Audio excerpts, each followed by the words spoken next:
teman-teman semua, jadi kelompok kami ingin menjelaskan kenapa kelompok kami memilih Olahraga Gelato sebagai bisnis dari kelompok kami. Nah, teman-teman pasti pernah makan kan apa itu gelato? Nah, karena di Salatiga banyak sekali UMKM dan gelato sangat jarang ditemukan di Salatiga, kelompok kami ingin membuka terobosan baru dengan membuka Olahraga Gelato. Gelato sendiri artinya es krim dari bahasa Italia. Dan gelato yang kami sediakan berasal dari bahan yang aman, sehingga banyak sekali orang bisa mengonsumsi gelato yang kami sajikan. Gelato ini terbuat dari bahan yang rendah gula dan rendah lemak. Nah, di masa pandemi ini untuk mengikuti protokol kesehatan, maka kami memutuskan untuk melakukan bisnis drive-thru untuk mengurangi COVID-19. Sehingga kami berharap dengan adanya kuliner yang kami dirikan, UMKM di Salatiga semakin berkembang dan bisa mengurangi laju kemiskinan dan mengurangi tingkat pengangguran yang ada di Salatiga. Olahraga gelato berbentuk CV yang didirikan oleh sekelompok anak muda. Gelato menjadi menu utama yang kami tawarkan dengan berbagai varian rasa. Selain gelato, kami juga menawarkan menu pendukung lainnya seperti cake, makaron, french fries, dan soda. Olahraga gelato berdiri di lahan milik pribadi. Olahraga gelato memiliki 9 orang tenaga kerja untuk membantu jalannya bisnis. Model drive-thru yang kami rancang memiliki 2 jalur, yaitu jalur khusus mobil dan jalur khusus sepeda motor. Jika pelanggan tidak membawa kendaraan, mereka tetap dapat memesan sesuai jalur sepeda motor. Alur pemesanan produk kami adalah pelanggan memesan menu yang telah kami sediakan. Kemudian pelanggan membayarkan uang sesuai dengan nominal yang mereka pesan. Kemudian pelanggan menunggu beberapa saat. Setelah tenaga operasional selesai menyiapkan pesanan pelanggan, pesanan akan diberikan kepada pelanggan. Promosi dilakukan menggunakan platform media sosial seperti Instagram, Facebook, TikTok, dan WhatsApp. Selain itu, kami juga memberikan promo buy one get one pada saat soft opening. Kami juga menyediakan diskon-diskon pada saat hari-hari tertentu. Pelanggan juga dapat memesan produk kami melalui aplikasi ojek online seperti Grab dan GoFood. Yang ketiga, ada rencana sumber pendanaan dan sumber pendapatan. Sumber pendanaan Olahraga Gelato dibagi menjadi 3 bagian, yaitu uang pribadi, hutang bank, dan juga investor. Yang pertama, uang pribadi. Sumber dana bisnis Olahraga Gelato diperoleh dari dana pribadi pemilik sebagai modal awal.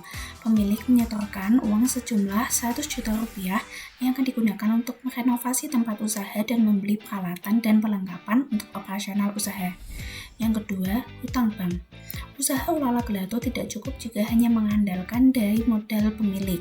Olahraga Gelato meminjam kepada bank untuk menambah modalnya untuk pembelian bahan baku operasional setiap hari. Pinjaman yang diajukan sebesar 50 juta rupiah. Yang ketiga, investor. Selain itu, kami juga menawarkan kepada investor yang ingin bekerja sama dengan Olahraga Gelato. Olahraga Gelato akan membagikan keuntungan yang diperoleh dengan para investor sesuai dengan kesepakatan penanaman modal. Yang kedua, sumber pendapatan dari Olahraga Gelato. Sumber pendapatan Olahraga Gelato diperoleh dari penjualan gelato itu sendiri dan makanan pendukung lainnya seperti cake, french fries, dan soda yang dilakukan setiap harinya. Selanjutnya, aspek perpajakan. Olahraga Gelato dipungut oleh beberapa perpajakan, di antaranya pajak penghasilan final sebagai UMKM, pajak bumi dan bangunan, pajak restoran, dan juga pajak penghasilan pasal 21. Yang pertama, pajak penghasilan final sebagai UMKM Olahraga Gelato. Olahraga Gelato mempunyai omset yang didapat per hari sebesar 1.250.000. Undang-Undang Nomor 20 Tahun 2008 tentang usaha mikro kecil menengah, usaha dibagi menjadi 3 kategori, yaitu kategori UMKM, usaha mikro dengan omset 0 hingga 300 juta rupiah, usaha kecil dengan omset 300 juta hingga 2,5 miliar, dan menengah dengan omset lebih dari 2,5 miliar.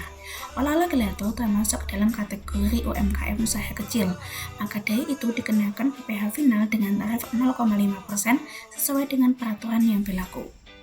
Berdasarkan peraturan pemerintah nomor 23 tahun 2018, pemerintah menetapkan tarif pajak penghasilan yang bersifat final sebesar 0,5% yang memiliki peredaran bruto sampai dengan 4,8 miliar dalam 1 tahun pajak. Selanjutnya, Olahraga Gelato akan dikenakan pajak bumi dan bangunan.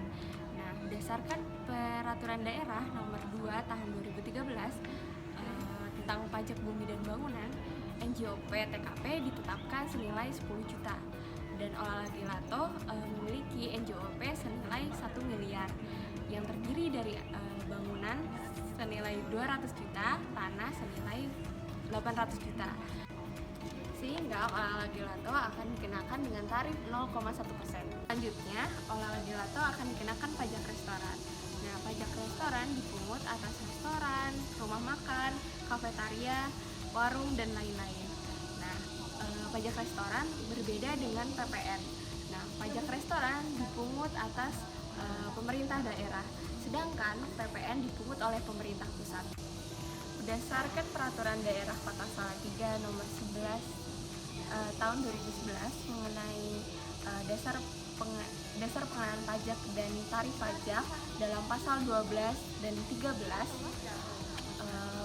pajak restoran akan dikenakan tarif 10%. Nantinya Olahraga Gelato akan menyetorkan pajak restoran ke Badan Keuangan Daerah Kota Salatiga. Selanjutnya, karyawan Olahraga Gelato terkena PPh pasal 21. Olahraga Gelato terdiri atas 9 orang karyawan. Yang pertama, terdiri dari 1 orang manajer, lalu ada 2 orang chef gelato, 1 orang chef pastry, 2 orang kasir, 2 orang pramusaji, dan 1 cleaning service. Nah, tidak semua karyawan Olahraga Gelato terkena PPh pasal 21 karena penghasilan per tahun yang dihasilkan tidak melebihi dari PTKP yang telah ditentukan dalam Perdirjen Per nomor 32 tahun 2015 pasal 3. Berdasarkan Perdirjen yang sudah ditetapkan oleh pemerintah, PTKP yang sudah ditetapkan oleh pemerintah sebesar 54 juta bagi karyawan yang belum menikah dan tidak memiliki tanggungan. Lalu, Olahraga Gelato yang terkena PPh 21 hanya manajer, chef pastry, dan chef gelato. Yang sudah dijelaskan di awal tadi, Olahraga Gelato adalah bisnis bidang kuliner di Kota Salatiga. Bisnis ini bisa dikatakan cukup menguntungkan karena mengingat di Salatiga sendiri jarang sekali ditemui bisnis es krim gelato. Es krim gelato berbeda dengan es krim lainnya. Es krim gelato ini memiliki kandungan gula dan lemak yang lebih rendah. Selain itu, tempatnya yang strategis di Jalan Jenderal Sudirman, Kota Salatiga membuat es krim gelato ini sangat menarik semua kalangan yang ada di Kota Salatiga. Selain itu, bisnis Olahraga Gelato ini dapat meningkatkan pendapatan pemerintah dan mengurangi pengangguran yang berada di Salatiga mengingat sekarang sedang adanya pandemi COVID-19. Berdasarkan bisnis yang kita ambil ini, Olahraga Gelato banyak sekali kewajiban pajak yang harus dibayar. Pertama adalah PPh final, karena Olahraga Gelato termasuk usaha kecil sebesar 2.250.000 per tahun.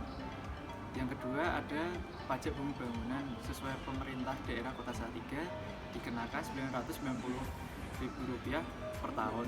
Yang ketiga ada pajak restoran sesuai pemerintah Kota Salatiga, pajak restoran dikenakan Rp45 juta setiap tahunnya. Dan yang terakhir adalah PPh 21. PPh 21 dikenakan untuk manajer, chef pastry, dan chef gelato, sedangkan pegawai dan cleaning service tidak dikenakan PPh 21. Sekian dari kelompok kami, sampai